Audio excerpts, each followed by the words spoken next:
I registered because I could transform the life of many people. Because there are people waiting for life-saving transplants. I've registered as an organ donor because I'd like to be able to help. Because it's my choice. Because I want to save lives. I'd like to be able to give. Because if I could, I'd want to help. That's why I signed up.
I registered because I could transform the life of many people.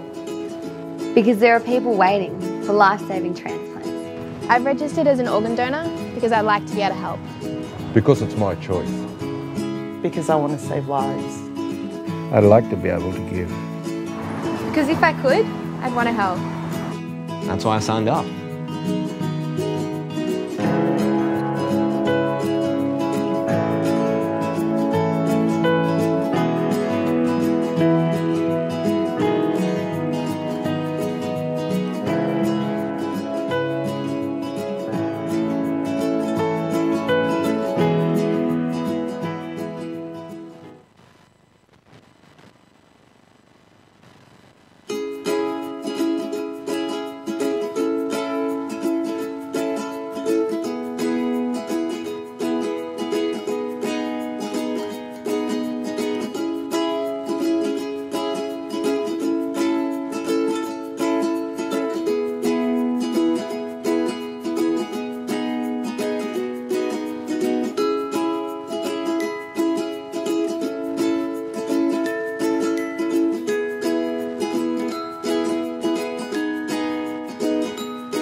I registered because I could transform the life of many people.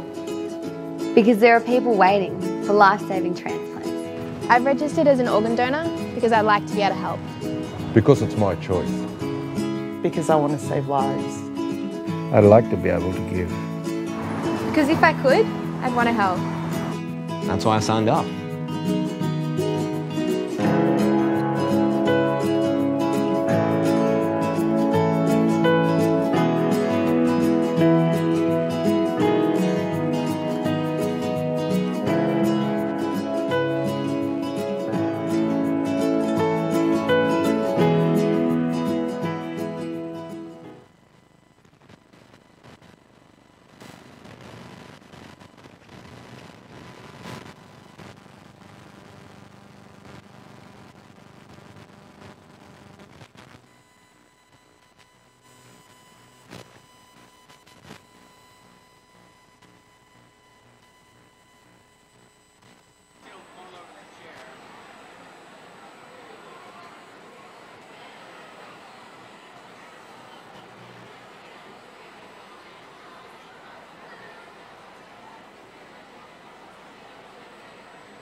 Ladies and gentlemen, we are going to begin in 1 minute.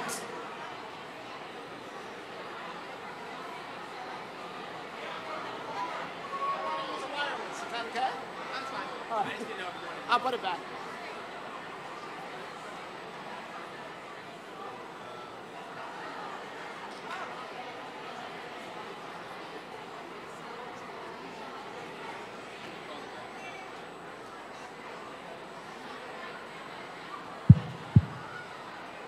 All right, ladies and gentlemen, please stop talking, turn your attention to the front.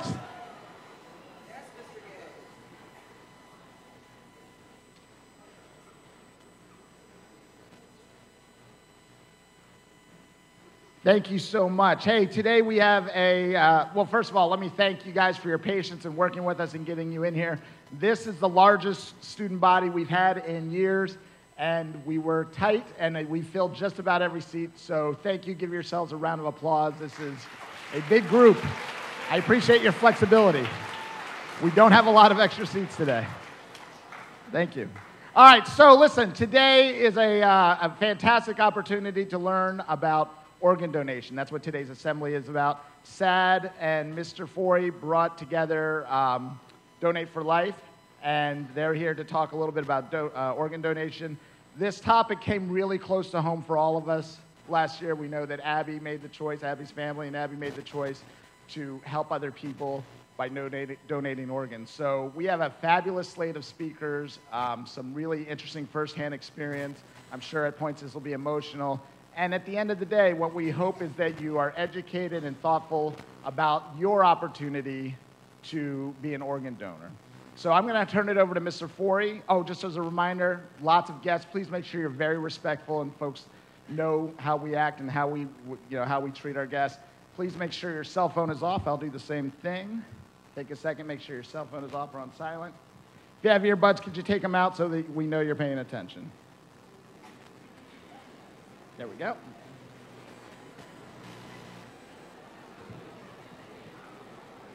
With those housekeeping matters attended to, I'm going to turn it over to Mr. Forry, who will be introducing our speakers. Mr. Forry.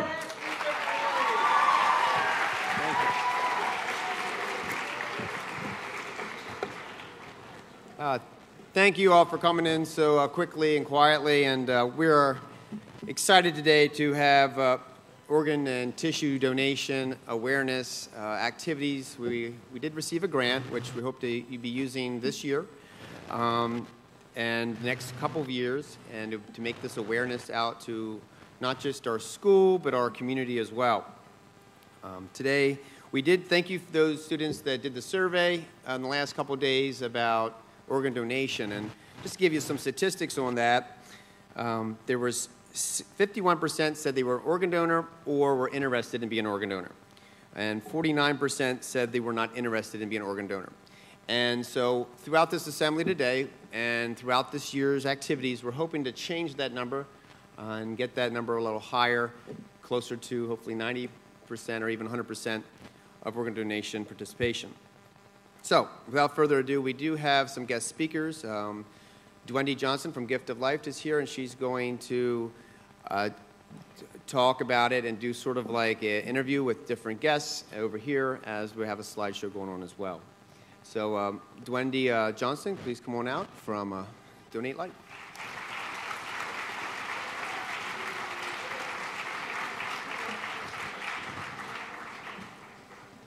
Good morning, everyone. How are you? Good, good. This is my first time in your school, and it is fabulous, and I enjoy being with all of you. Amazing school, very polite,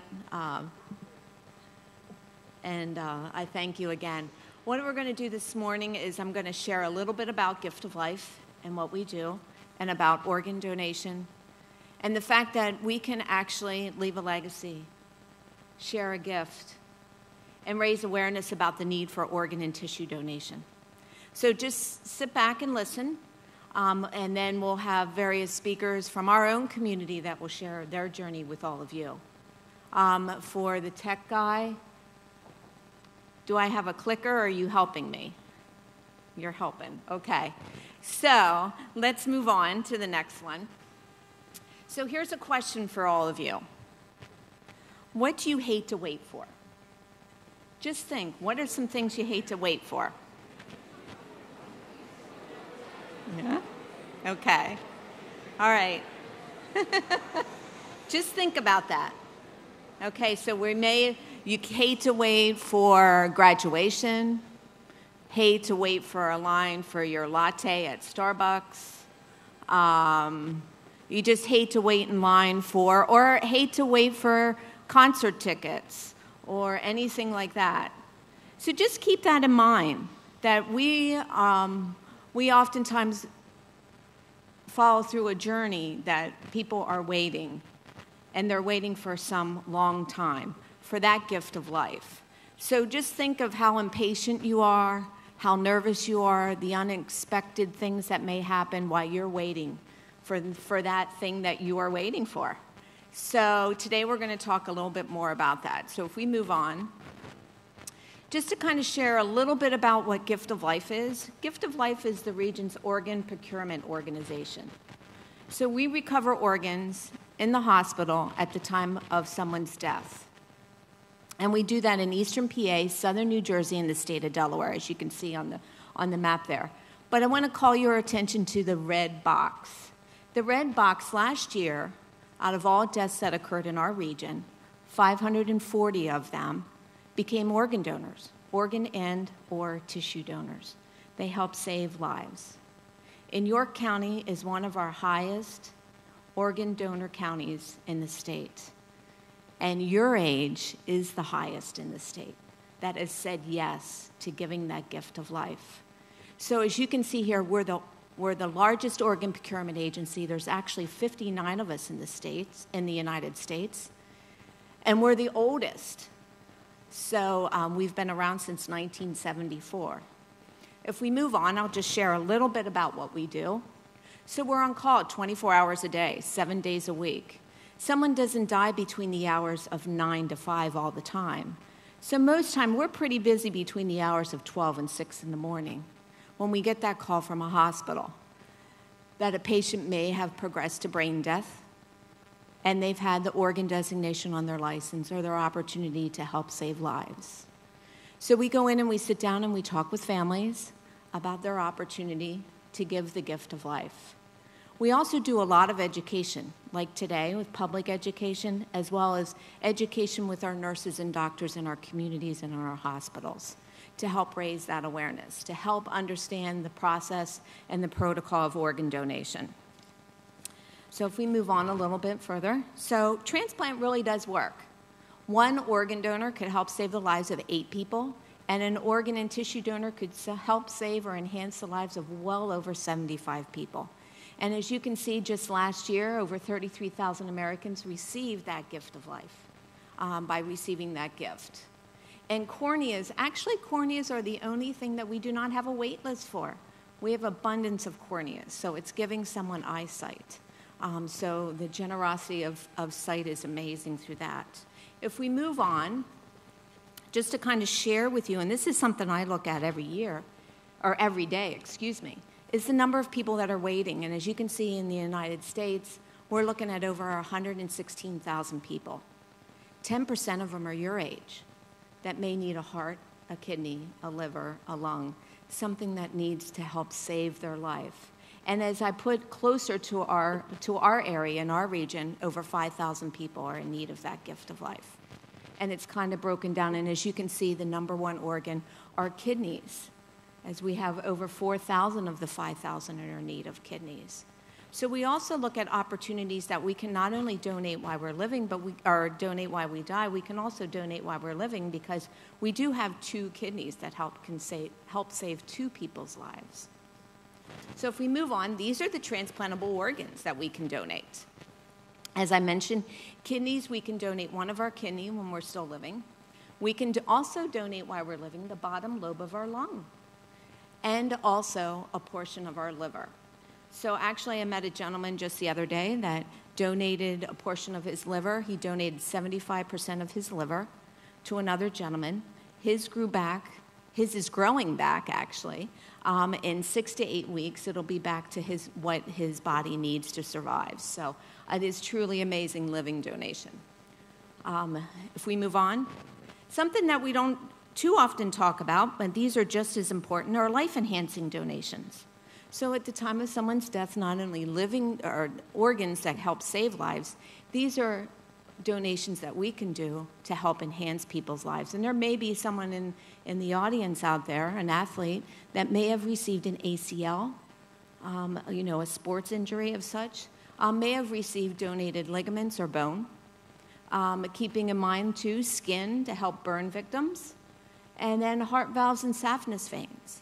So it truly is amazing, those gifts that we can give. Keep going. So here are some facts. We used to say these are the myths and misconceptions, and if you want to just kind of run down through a little bit of them. The most common is, if I'm sick or injured and I go to the hospital and someone sees that I have organ donor on my driver's license, they're going to stop trying to save me because they know I'm going to be an organ donor. In actuality, we have to do even more work to make sure that those organs are viable and healthy for patients that are waiting. So keeping that in mind, the other thing I often get every time I talk to someone or I'm out in the community is if I'm in a car accident and the EMTs arrive and they rummage through the belongings to see my driver's license, they see I'm an organ donor, and they say, okay, Joe, let's go home. He's going to be an organ donor. In actuality, if you know any EMTs out there, their number one job is to help save your life and get you to the hospital so that we can save your life. And if those aren't possible, organ donation could be an opportunity.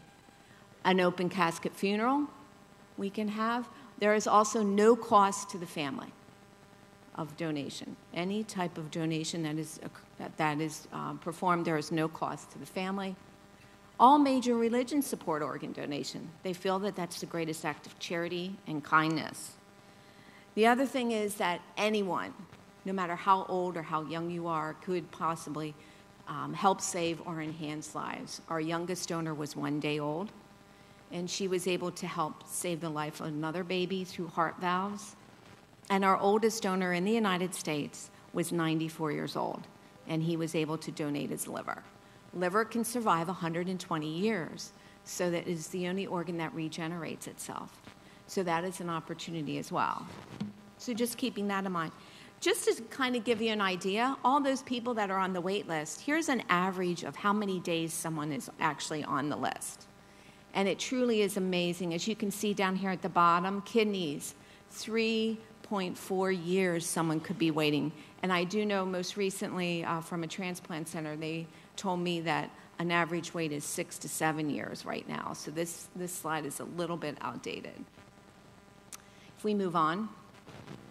Something I just want to share with you, just think about this. In the next 24 hours, 22 of those patients that are on that list will die because they have not received their organs in time. And by this time tomorrow, 120 people will be placed on that list. It's a constant update that we see of patients going on and off. The other thing that's really important and is very interesting is only 1 to 2% of everyone that's registered as an organ donor in the United States could actually potentially be an organ donor. Because of your circumstances of death, you have to be on a ventilator, you have to be in a hospital, your organs have to be healthy. So if you were in an accident and there was damage to the organs, of course you could not donate those organs. So till you get everything together, it's about 1 to 2% of all of those deaths that occur that actually could be an organ donor to help save lives.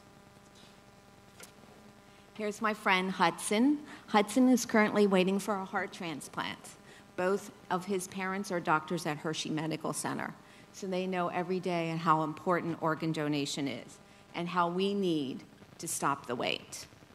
We need to have people learn more about organ donation, encourage others to register, and then also talk about it. Death and dying, people don't want to talk about. This is about life. So we really want to be able to share our decision. The other thing that we've been doing a lot of in the community relations with Gift of Life is that, and across the United States, is that we are very much on social media.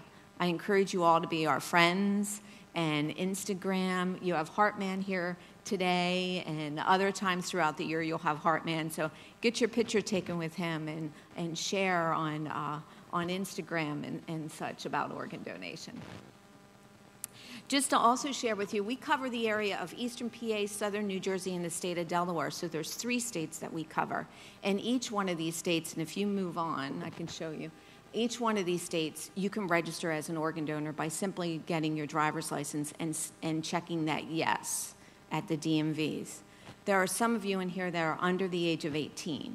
So at the time that you get your permit, there is a portion on your application that you can get parent permission, and they can sign a form, and you can have that designation placed on your license. And as you can see here, we keep track of how many people have that designation. And Pennsylvania, 47%. And I think, from what I understand from your teacher this morning, you guys, your school, actually is higher than the state average. So that's great. Wonderful to hear that. Yes, clap. Yes, for sure. Also, just to let you know, this is the new driver's license. So if you haven't received your new driver's license, this is what it'll look like. And the organ donor is no longer under your picture in green. It's put over on the side with a little heart shape. This is the universal symbol for organ donation in all of our states in the nation. The heart symbol is organ donation. If we move on, I just want to share just one last thing with you all. Gift of Life, we help support our donor families through counseling. We also do a lot of outreach in the community. And then we also want to complete the circle by supporting the caregivers and our transplant recipients and their family. So several years ago, we erected a building, and this is our Gift of Life house. The Gift of Life house is in Center City, Philadelphia. In Philadelphia, there are 6 transplant centers, and many of our families and patients go to Philadelphia for their transplant. And it's very costly for their families to stay in Center City, Philadelphia. An average stay in a hotel could be over $200 a night. So they may have to stay for weeks, maybe months. So an opportunity to help us service them is this Gift of Life family house. So just to kind of share a little bit of what it looks like inside, we can accommodate 30 families of 4.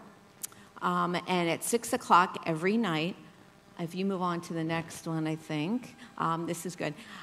We have volunteer groups come in and cook. It's run very similar to the Ronald McDonald House, but the unique thing about this is that families that all stay there are going through organ transplants.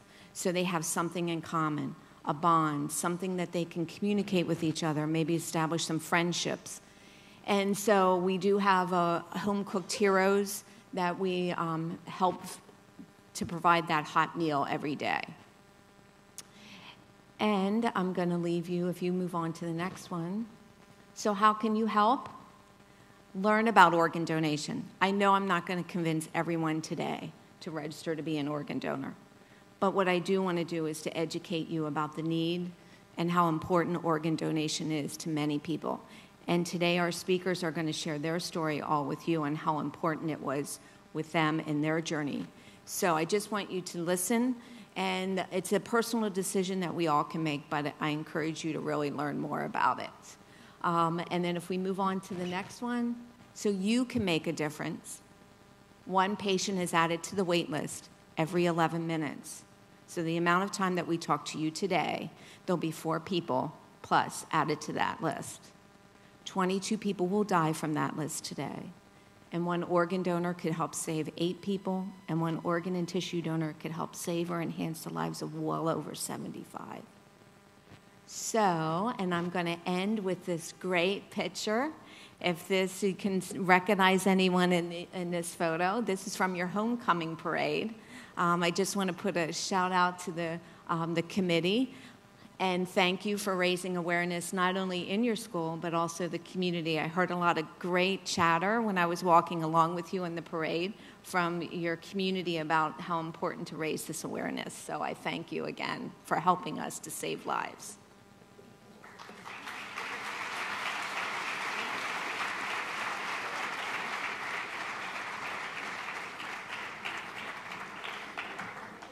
Thank you, Dwendy, for giving that explanation of what organ donation is and hopefully make you more educated to understand what it truly is and the myths and actual facts of organ donation. Our first guests that are going to tell their story today are personal friends of mine as well. John was my pastor when I was younger, and Ken is also a church member where I go to church, and they will talk about their story today and what they went through. So let's give them a big round of applause as they come up to talk to Wendy.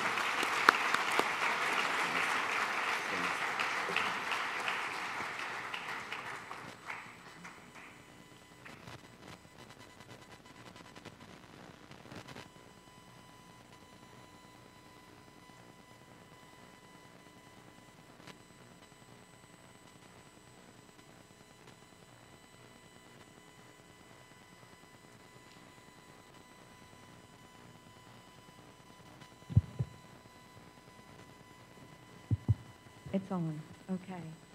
Hello, guys. How are you? I think so. You think so? Yeah. All right. All right. So both John and Ken had said that they would come over and share their story with you. By just looking at them both, do you have any idea what transplant they received?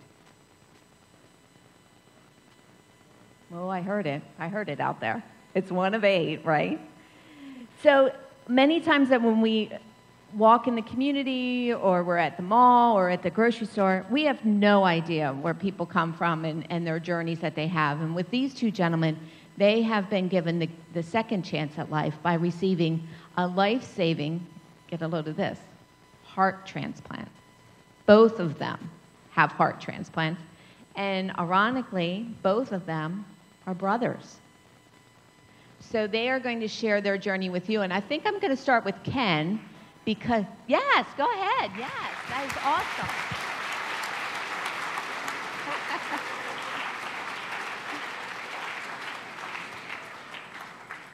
So I think I'm going to start with the one that has been out the longest with his heart transplant. So I'm going to ask each of them to share their story, a little bit about the before, how that it got them to the point where they needed their transplant. And then we'll go back and forth a little bit with some questions and after their journey. So we're going to start with Ken. All right. Well, let me first tell you, I'm out of my comfort zone being in front of you all. I'm much more comfortable beside a 1,200-pound cow. I was a dairy farmer, so this is not my cup of tea here. But my story started in '97. I was diagnosed with heart disease and started at Johns Hopkins, and through medicine and pacemaker defibrillators and a pump, I went about 20 years. They thought I needed one a lot sooner than that, but what they have nowadays, it kept me going for 20-some years.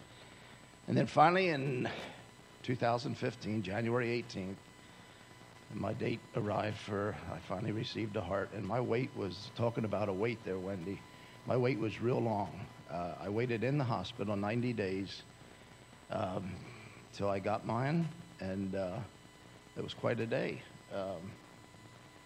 I know when we got word a heart was coming for me,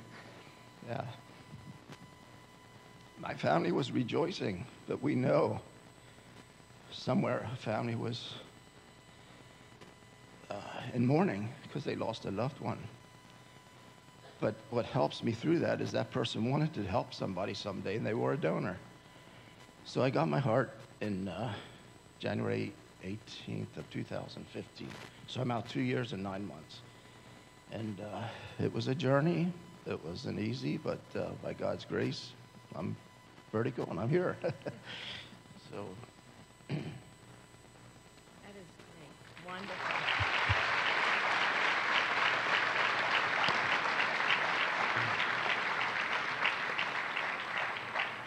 So can you describe a little bit before, like how you felt, and then since your transplant, you know, I'm sure there's things that you can do now and some other opportunities and things along the way. I do know that each one of these gentlemen, because they have received a life-saving organ transplant, they have a foreign object in their body.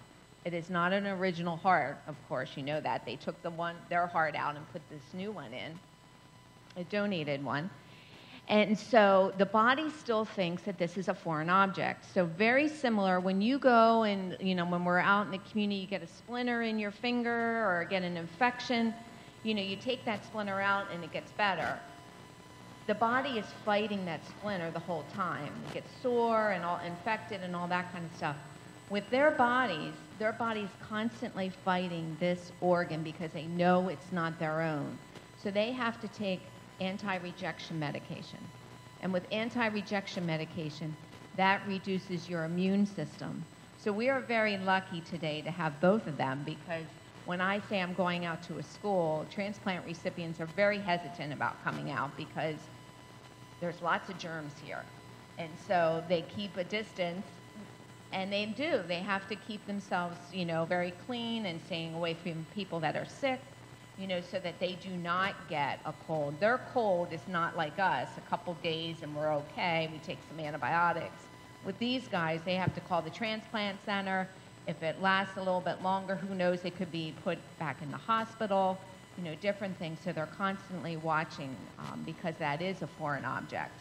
But it is truly amazing that you both are here and doing so well. That's great. It's good to be here. So what I'd like to do is now, the one that's been out a little bit shorter time, it's John. And John, can you share a little bit about your journey, and then we'll go back and forth. Very good. Well, thank you, Dwendy, and thanks to you as high school for inviting us, particularly Mr. Forry. I'm John, the older brother, and in a similar direction, I was diagnosed in 1998 and had a pacemaker defibrillator device implanted for about 20 years.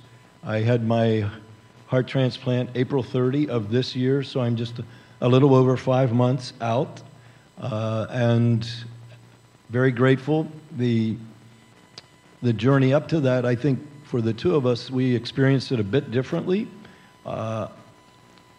In medical terms, my brother Ken was much more what they would call symptomatic, in that it affected him a lot more or differently than it did me. I was able to work full-time. In fact, I worked right up to the day that I went to the hospital. It was Good Friday, so I was out working in the lawn and weeded it around our property, did everything getting ready because all of our children were coming home for Easter. We were having an Easter egg hunt on Saturday, so I was clearing all these little spaces to hide Easter eggs for our grandchildren. Friday night, I went to a Good Friday service that many of you probably at your churches would have.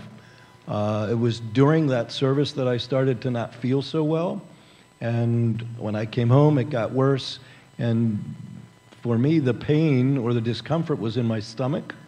And so I didn't think it was related to my heart. But as the night wore on, it just kept the pain kept increasing. So I called my cardiologist. This was late Friday night, and he said, well, you need to get into the hospital. So I went to Lancaster General Hospital. We both live in Lancaster. I went there, and they did some tests and discovered that the pain in my stomach was coming from my kidneys and liver being in failure because my heart wasn't able to get enough blood to my kidneys and liver, and so that's why I was experiencing so much pain. Things progressed pretty quickly from that point on, and I was, ironically, Easter morning, I was airlifted by helicopter from Lancaster to the University of Penn Hospital. So our children and grandchildren were all there when I was put into this helicopter, and it was only later that our children said, well, Dad, we knew you were going in the air. That morning we didn't know if we'd ever see you again. And so there's a lot of, I think as Ken would also say, there's just a lot of those things we look back on and a lot of emotions that at the time, I think both of us, because of our physical condition in which we were in, we didn't really think about it. It's only many times in looking back then that you just realize how many miracles and how God was involved step by step through this in our journeys. And without our families and friends and the prayers of many people and obviously God's miracles and movement, why we obviously wouldn't be here today. And also for the gift of life that a donor was able to make that gift. I got to the University of Penn Hospital. Don't remember much of the first couple days because, again, my kidneys and liver were in failure. And by Wednesday, I was feeling well and getting better and was put on a waiting list.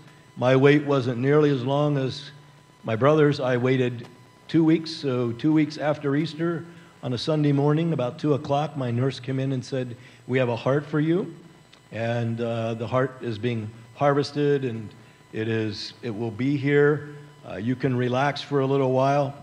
Sure, I can relax a little bit, right? They said, you can relax a little while. We won't do any prepping until probably about 5 or 6 o'clock. And again, ironically, I was able. I had this real sense of peace, and I actually fell back to sleep, and the nurse had to come in and wake me up at 6 o'clock and say, hey, you're supposed to be ready to go here. So the process happened, and so my weight was certainly much less than Ken's. Amazing.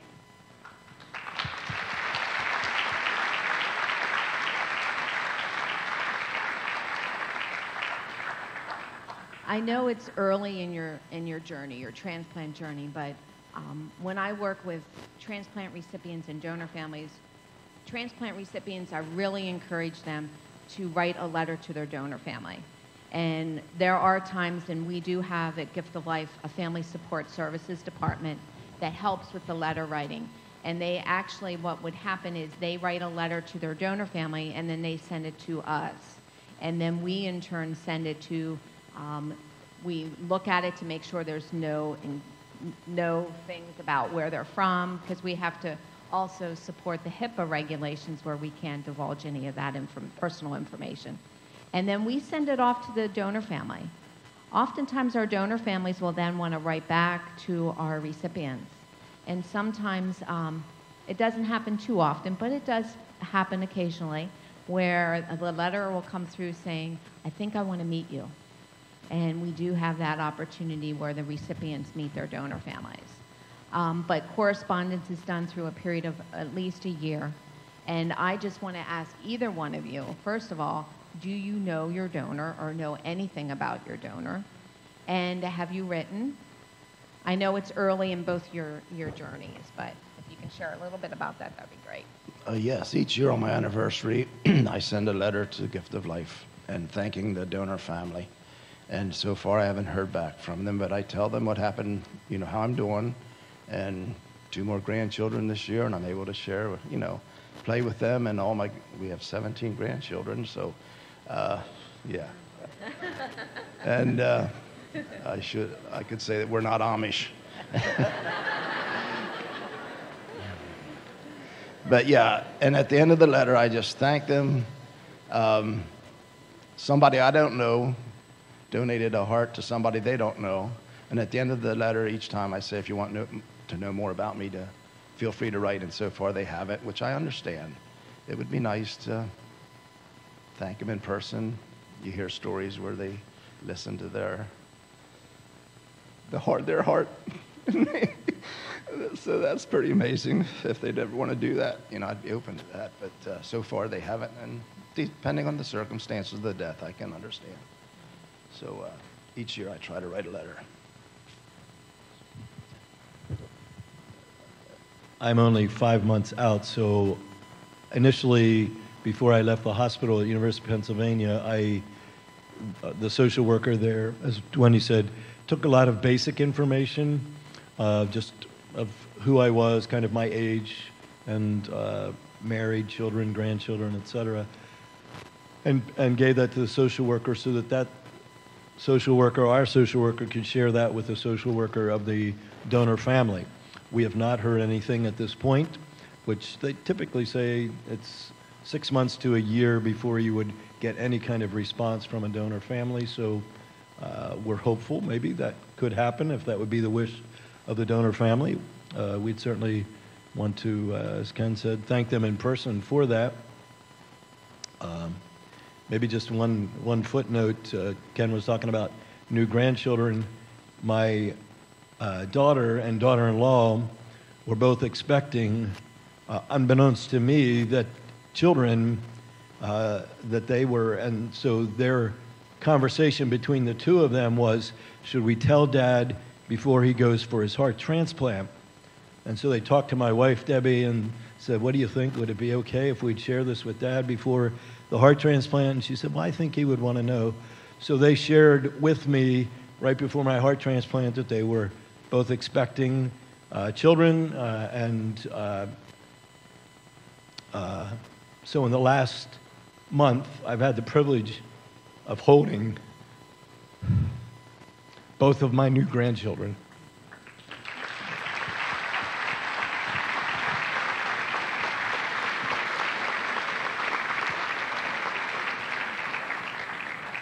Very beautiful.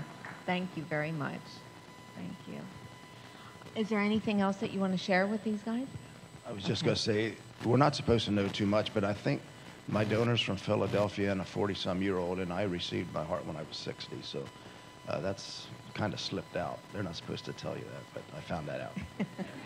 Yeah, that's one of the things in our department that we say Facebook can be our friend one day and Facebook cannot be our friend the next. So, yeah, that happens, but I do appreciate you guys sharing your journey with all of us. I hope that you have continued well health and enjoy your second chance and all those grandchildren. And we will be here afterwards if anyone wants to come. I'm sure that you'd be happy to answer any additional questions. But thank you very much.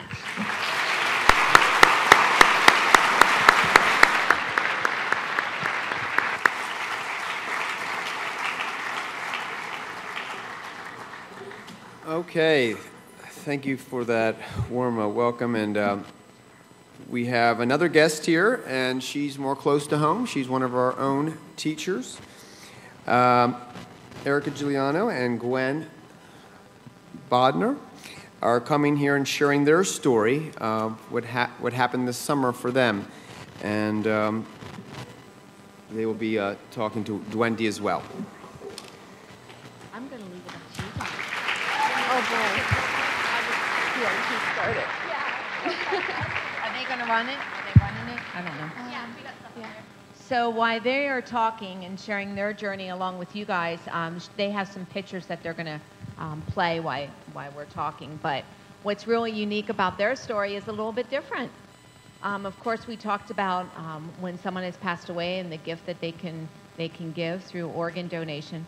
But this is living donation and the opportunity that they can share their gift to somebody else and see that journey as well. So And it really falls really close to home with you all, with having a teacher here that has experienced that journey. So I'm going to pass the mic to the both of them and let them share their journey with you. All right, so what we did is a slideshow because I'm a teacher, I do that kind of stuff. So we have pretty much a chronological order of our life together. This first one, some embarrassing photos from college. And we met when we were second week of freshman year. She had an annoying roommate, I had an annoying roommate. We bonded, we ran away from them quite often. We escaped to each other's rooms and hid from our roommates, so bonding. Yep, she's one of the reasons I'm a teacher. She said, hey, take the education courses, easy A, so I did, and here I am. Yeah. It's her fault, you guys are all failing. This is us at our graduation, and so I'm going to let Gwen talk about how she found out about her condition, and there should be some photo families coming up of our embarrassing families too. So like Erica said, we met second week of freshman year, and we did bond over each having annoying roommates. And then starting sophomore year, we lived together as roommates, and we shared a double, and then we had two other roommates in the suites we shared through sophomore, junior, senior year. So before all of the kidney issues started, I was diagnosed with Crohn's disease when I was 10 years old. So the idea of living with a chronic illness that's pretty serious was not really new to me. But with Crohn's, you don't really worry about anything happening to your kidneys. It's not one of those common, okay, down the line I'm going to worry about kidney failure. This was just a very serendipitous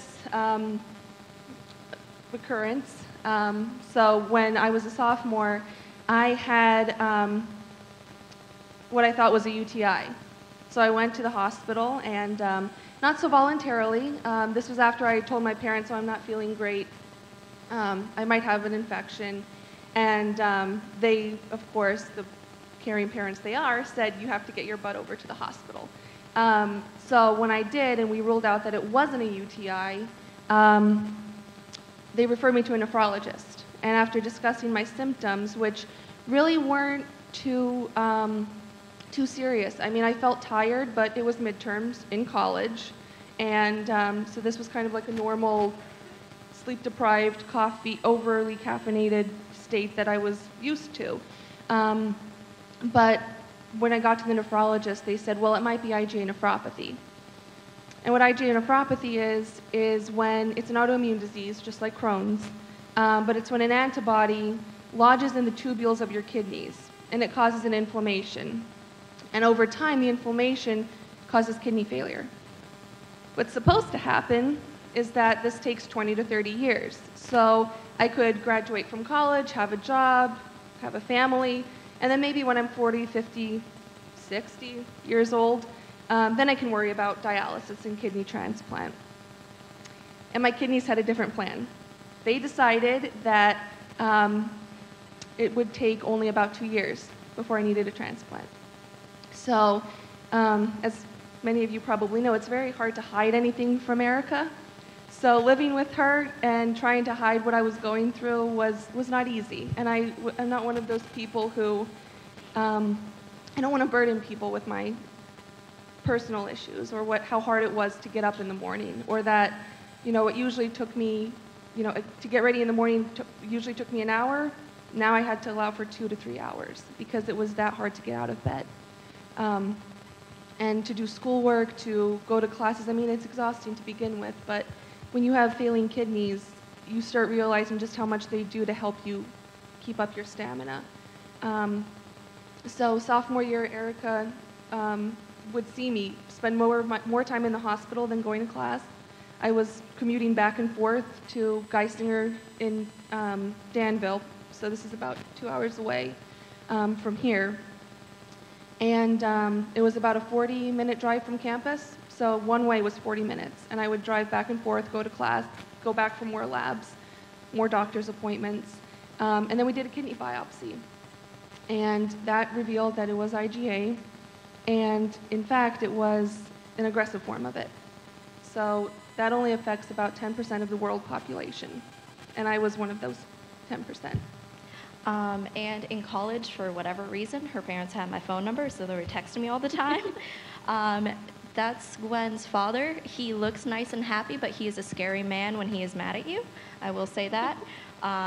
So if you go to the next one, it should be my dad. He's much nicer, but I have to say that. So I actually found out about Gwen's issue through Facebook, so I was a little bit peeved about that. I was like, Gwen, what the heck? You need a kidney? Tell me. Well, this was a success. I hid it from her for about 3 years, so this is good. So I call her up. I'm like, Gwen, what is going on? And after we talked for a while, I actually let my parents know, and my dad told me no. My dad said, there's no way. I'm not letting you. And I said, Dad, I'm my own person. I'm a grown-up. Like, let me do whatever I need to. So there were some struggles with him. But if you go to the next slide, Gwen's mom was super nice. She kept telling me, don't worry about it. You don't have to do anything. And I'll let Gwen talk about how her mom pushed her and me to get through all this. She brought humor into all of this, and Erica will tell you when I'm nervous or if I'm going through something like this, I really turn into Jerry Seinfeld and I start making jokes, and they're worse than mine, by the way. Her jokes are worse than mine. Yeah, I should not be on a stand-up comedy stage, but it seemed to make the doctors laugh. So as long as I made the people who are going to be, holding the scalpel at some point happy, then I counted that as a win. When I graduated from college, I graduated summa cum laude, and I graduated with departmental honors. But I graduated with 30% kidney function. And then 2 months later, I was supposed to move my younger sister into the same college I just graduated from. And instead of helping her put up her posters and making her bed and getting her dorm room all ready, I spent the whole day in the bathroom throwing up because I had already progressed to metabolic acidosis, which means that the toxins had built up in my system so much that it was making me that nauseous. And I couldn't keep anything down. I was becoming dehydrated. So from that point on, I was in and out of the hospital 4 separate times within a 2-month period. And I felt, it was kind of like being a guinea pig. We tried all sorts of medications. We tried high-dose steroids. We tried everything until we got to the point where chemotherapy drugs would be the next step. When I was discharged from the hospital for the 4th and last time, my kidney function was, I think it was 12%. And that was when I made the Facebook post that really let everybody know what I was going through. There were only a handful of people throughout college who knew what it took for me to actually show up to class or put makeup on or take a shower. And I know you guys get up early to come to school every day. And for me taking a shower, I had to go and sit down and rest because it took that much out of me. And that's what happens when your kidneys fail. But what's actually remarkable is that even though it took a lot less than 20 years to get to the point where I needed a transplant, it was gradual enough that it almost seemed like you just kind of dealt with the symptoms. I started feeling nauseous. They gave me sodium bicarb and said, take that twice a day and that'll help your nausea because it counteracts the metabolic acidosis. When I started having anemia, because my kidneys weren't producing the EPO that produces red blood cells, my mom had to learn how to give me shots every week. So I made a Facebook post that, I think it said something like, my mom just stabbed me with a needle on purpose. This is the woman who, she, did everything that a mother does when I'm little, but, after that, she didn't think she'd be having to stick me with needles. She did it every week. And once we got to that point, nothing was working. I was anemic. My hemoglobin was, I think, 7 when the normal level is about 12 to 13. And we kept doing that until the transplant. And I worked. We were able to keep the symptoms pretty under control so that I could work part-time at the Eye Institute that was part of Geisinger. And while I was working there, that was when I was in the process of being evaluated to get a transplant. And we can go into that a little later. I want to make sure Erica has a chance to talk. But when I stopped working, I got too sick to work. And that was about a month before I had the transplant. And I was at 6% kidney function. The day we go into transplant, what they do is they take a last blood draw to make sure that you hadn't developed any antibodies, any chance of rejection when they put the new organ in. And I was at 5% kidney function. And I'd never had to do dialysis because we were able to keep the function stable. And because I was so young when all of this happened, that was part of the reason that I could avoid dialysis. And I could not have to worry about it. Even though we did create a fistula, I had another surgery to create that just in case we got to dialysis before transplant. So as adorable as Gwen and her mother are, can we look at me and my mom? Yeah. My mom was actually, yeah, she looks, I've been told she looks like my sister. She's a lot older than me, don't worry. So my mom was actually pretty supportive. She now calls Gwen her other daughter when I'm her only daughter. I get a little bit offended about that. But if we continue on a couple more, so that's Gwen and her sister. Her sister is here today taking pictures. They'll probably be on Facebook. It's going to be pretty awkward. So those are Gwen and her sister. If we move on to my family again, so much better. Yeah. So I have two brothers. My little brother honestly didn't really care what I did. I was kind of appreciative, but I was like, seriously? You don't care about your sister? My older brother, he keeps telling me how proud he is of me and all this stuff, and I was like, okay, thank you. And my nephew, who's the little guy, he always, whenever I call home, he's like, how's Gwen doing? How's Gwen doing? And my dad, who's his grandfather, actually explained the whole surgery to him, which I thought was pretty neat because he's only like 7 years old, and he actually understands everything that happened on. The next slide. Ooh, there's a lot of guinea pigs. So these are all of Gwen's loved ones, friends and guinea pigs alike, and that's my pup preferred, Taz, and my now fiance. So they were all supportive of us, and the dog and Gwen's cat especially really helped with the recovery. And now we get into the fun stuff.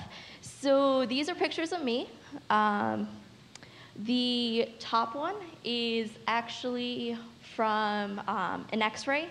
They needed to make sure I had 2 kidneys first off, which was pretty beneficial. The top one with the red and orange color, those are my 2 kidneys. Gwen got the left one.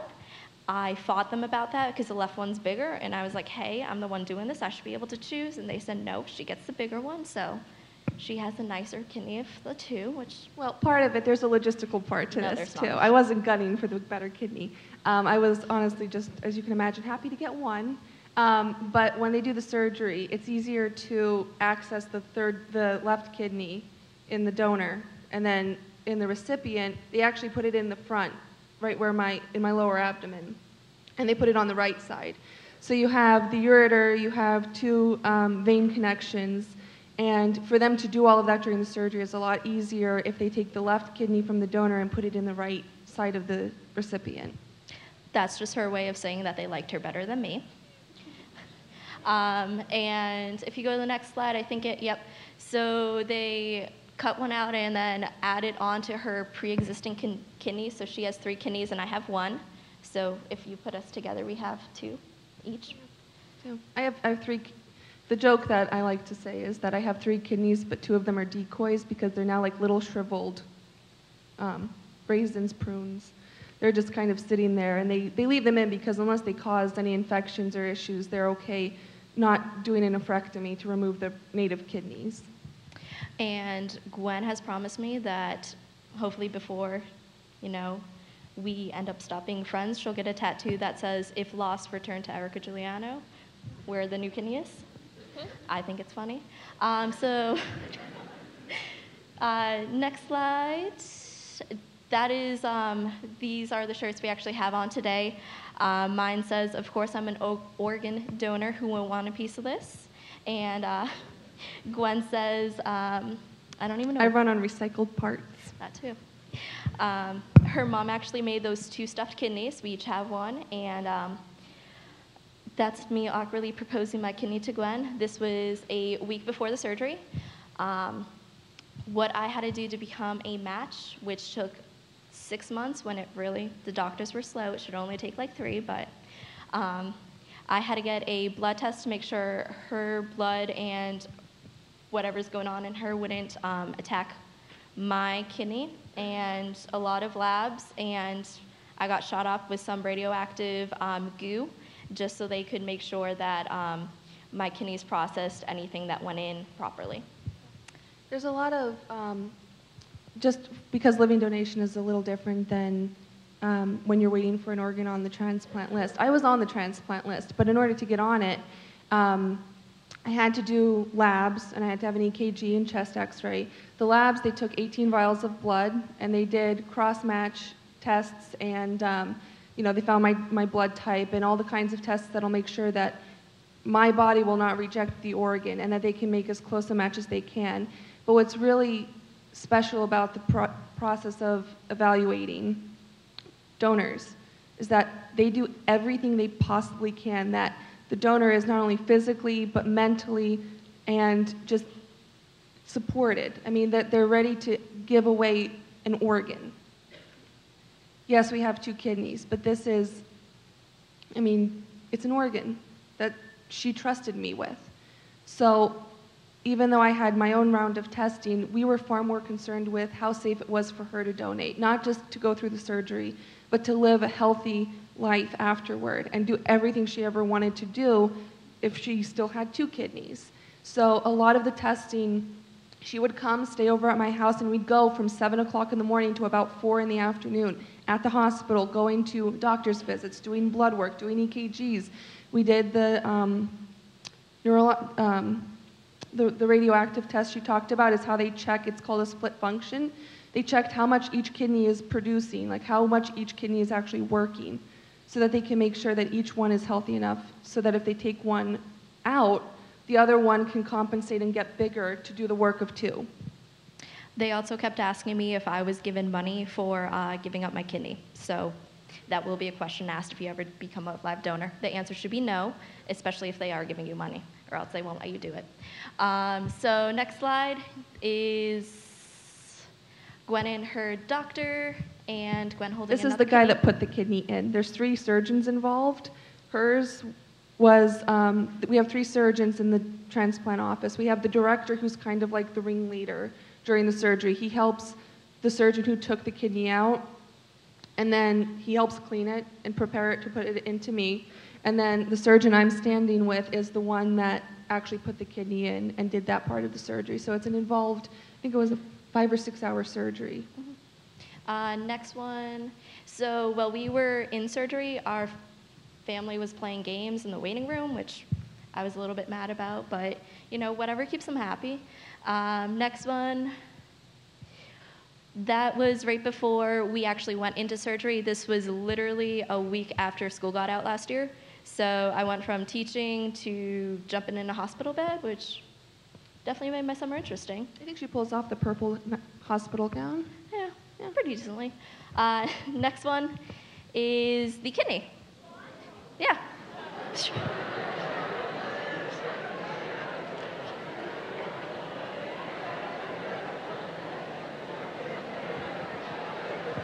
I guess it's a good picture.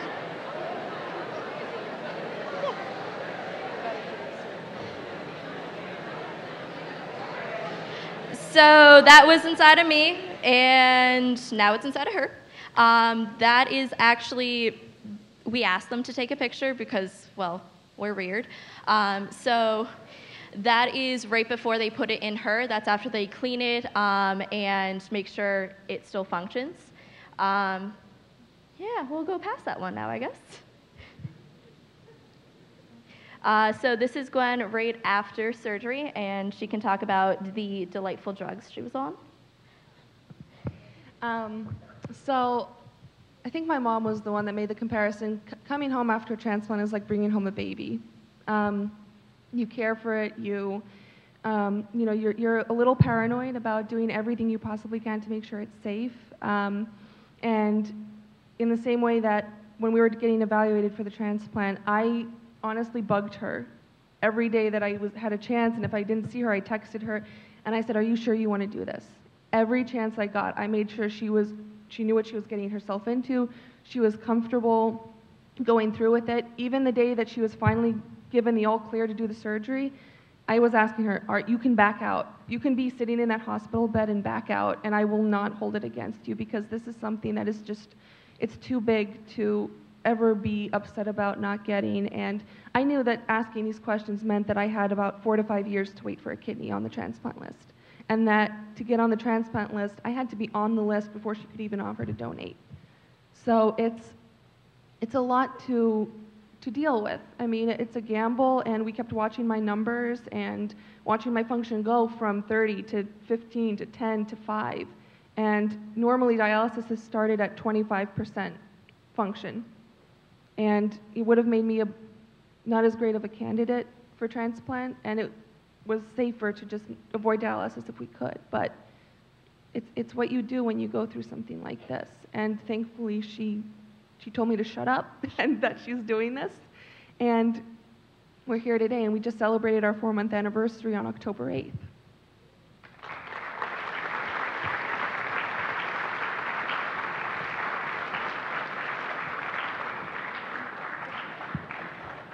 And I just have one quick anesthesia story for you guys. Everyone always has great anesthesia stories. I have a great one too. So they have to initial what kidney they're taking out so they don't take out the wrong one. Makes sense. They initialed it with some blue marker. When I woke up, I had blue on my hand. They let me call my dad. I called my dad. I said, "Dad, the Smurfs are taking my kidney. I need reinforcements and some money to go get them." And my dad called my mom. He was like, "What the heck is going on?" She said she had the kidney operation and she has blue all over her. He's like, "Okay." So I do not like Smurfs anymore. So just to add a little bit about what the after transplant life is like, they gave me a goodie bag, and it's a paper bag of about 12 bottles, and now I take about 13 pills a day, just 10 in the morning, and these are the anti-rejection meds that Dwendy was talking about. In about 6 months, they'll take away some of the medication because I'm on immunosuppressants, I'm on medication to prevent infection, to prevent side effects from the anti-rejection meds. I had to carry around, I bring this binder with me to every clinic appointment because I had to track, I had to take my blood pressure and my temperature twice a day. I had to weigh myself every day, and I had to track how much I'm drinking and how much I am outputting, and we'll leave that there. They told me that I need to drink 3 liters of water a day for the rest of my life because that's how you keep the kidney healthy. And if I miss 1 dose of the medication, that increases the chance of rejection. And now we did have a little bit of a scare because we thought that I was rejecting the kidney, and my numbers went down a little bit. And we found out that it was actually the IgA route came back. So this is not a cure, but it's letting me live my life. It's letting me go to grad school and work right now and have the chance to have a fiance of my own one day. And have not me. I'm not her fiance. And have a family. And now we're watching the numbers. We are doing biopsies, which means that they take a needle about that long, and they put it in my belly, and they go in about 4 centimeters, and they take a biopsy of the kidney, which the biopsy of the native kidneys, they go in a lot deeper, and you're awake the whole time for both kinds of biopsies. So they numb you, and it looks a lot worse, and if you can watch it while it's happening, which you do because you're awake, you can scare people with the story. It's not as bad as it, pain-wise, it's not as bad as they make it sound. But right now we're doing that. I'm going to have another biopsy in December to make sure everything's okay. And now we're kind of just watching numbers, and it's kind of like being on a police stakeout. I mean, we watch numbers, we watch the bad guy, but there's not much we can do. We tackle things as they come, but right now it's just enjoying the life I was given back because she gave it to me.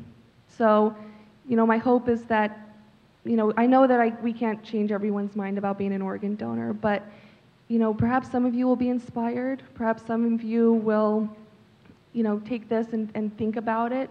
And perhaps some of you will one day find a cure for IgA nephropathy or any one of the other diseases that cause people to have to go through what we went through what every person who needs a transplant goes through. So I'll let Erica wrap up.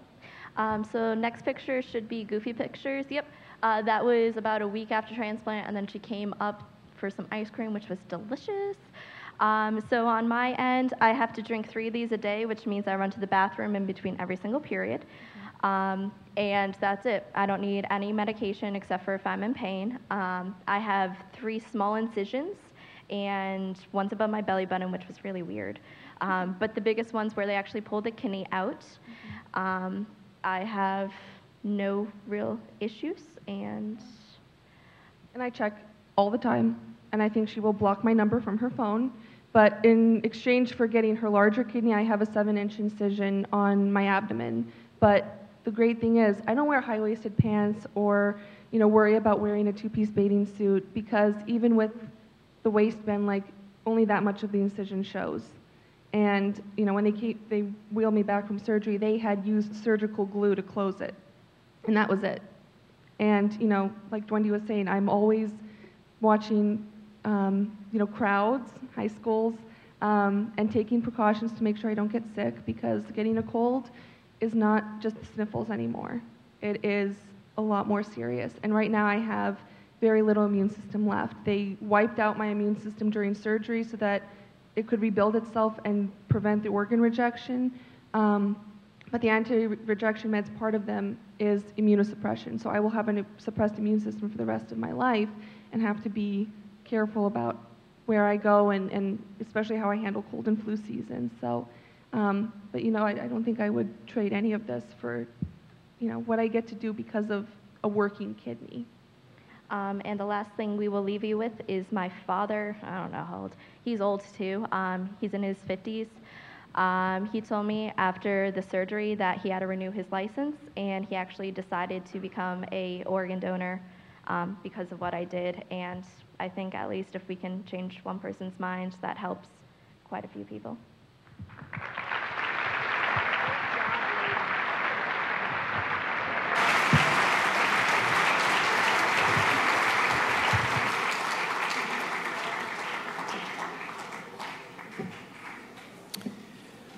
Thank you so much, Mrs. Juliano and Gwen, for coming and speaking and telling your story.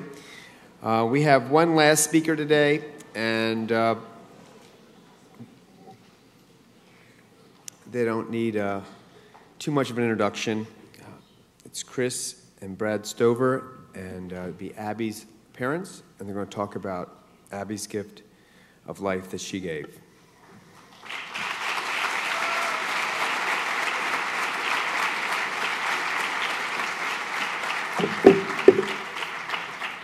Morning, Bobcats. Morning. Thank you. Would you like to stand up and just stretch a little bit? Are you good?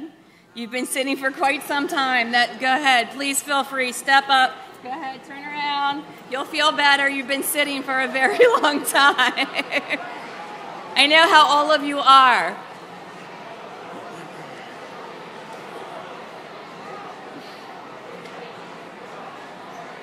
All right, sit down.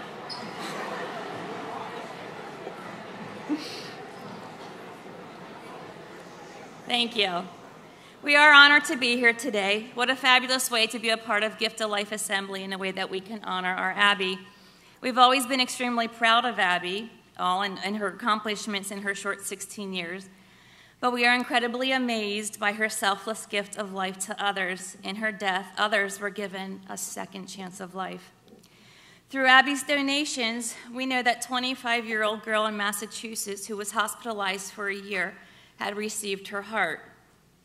An 11-month-old baby boy at Hershey Medical Center in Hershey, Pennsylvania, received Abby's liver to cure his cancer.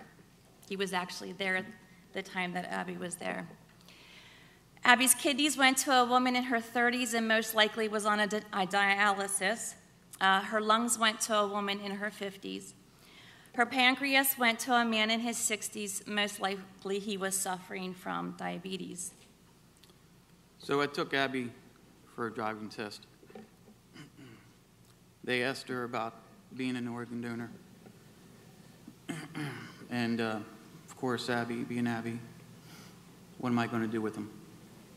So of course, I want to be an organ donor. You never expect teenagers to make such decisions that affect the outcome of many people, but Abby's selfless decision saved 5 people's lives. She is truly our hero.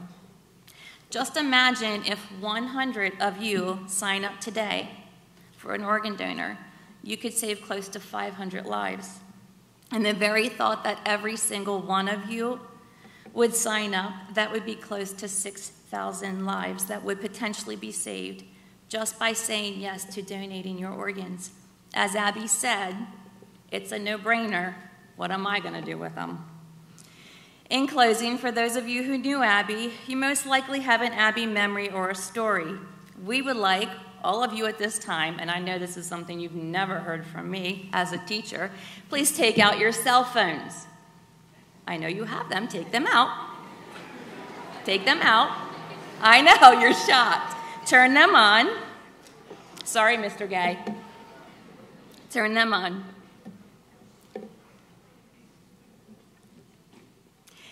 Together with us, we would like to see your memories of her. And as you can see, we have a Wordle up here. So what words remind you of our Abby? So you're going to open up a website. Hopefully Mr. Weikert can get that up for them to put up or on, because then a little code will come up.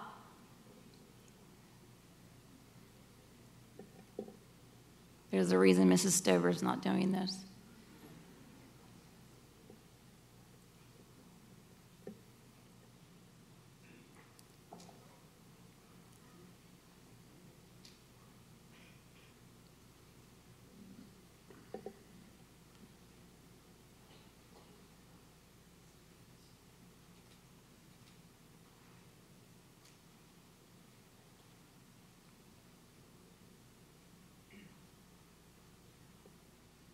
Might have to just re-log in or...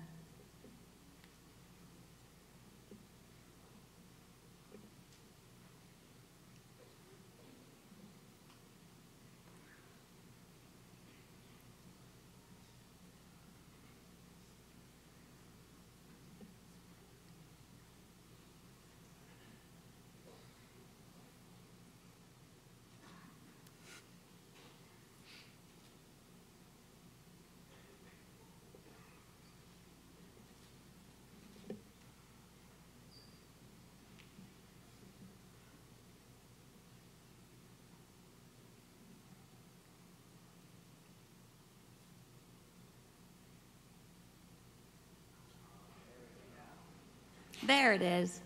Okay, on your phones, type in thementi.com, and then there's going to be a code that you're going to type in.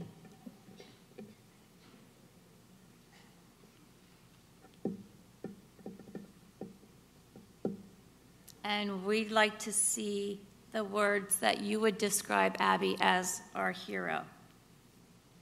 They should pop up.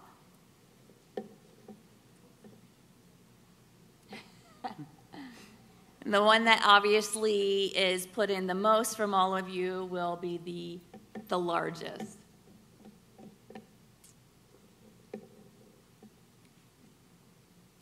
And you can type in, I think, keep typing like 10 or something like that.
thank you for sharing your words with us of what you thought of our Abbey. So proud of those of you who have decided to become organ donors. It's very important, and that you can save lives of others.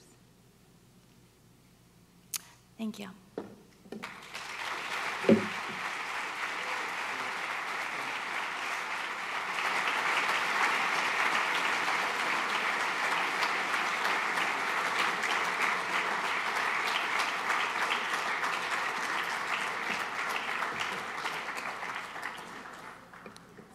Thank you, Northeastern student body, for listening and taking in all this information. Please process it.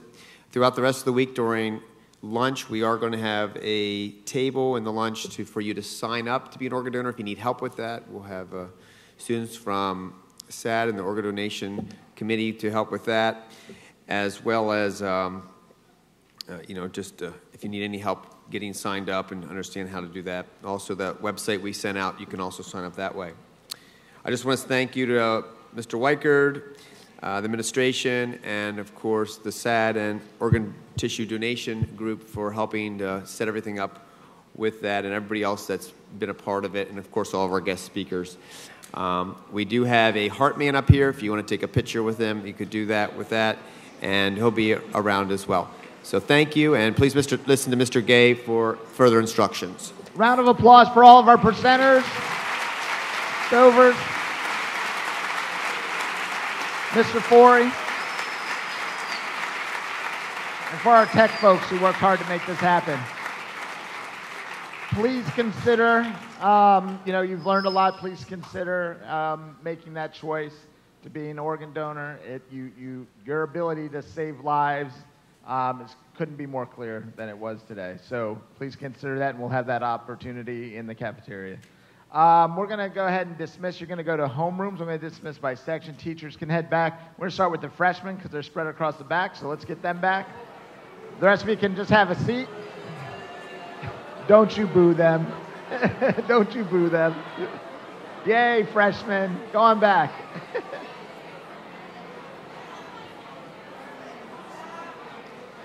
We're going to go to homeroom. Teachers will expect an announcement about how we'll adjust the schedule.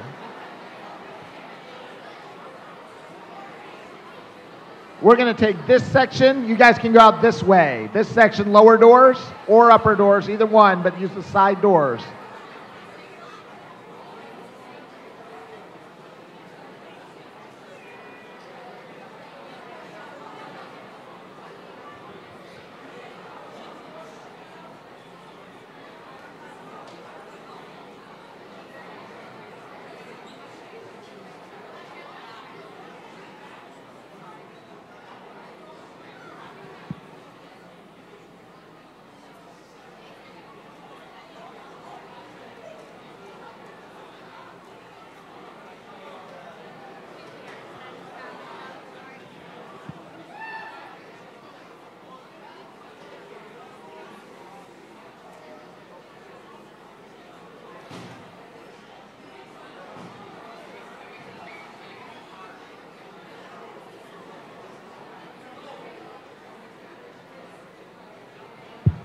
This section, if you guys want to head out, you can do the same. If you guys want to head out, use the side. Go up that way.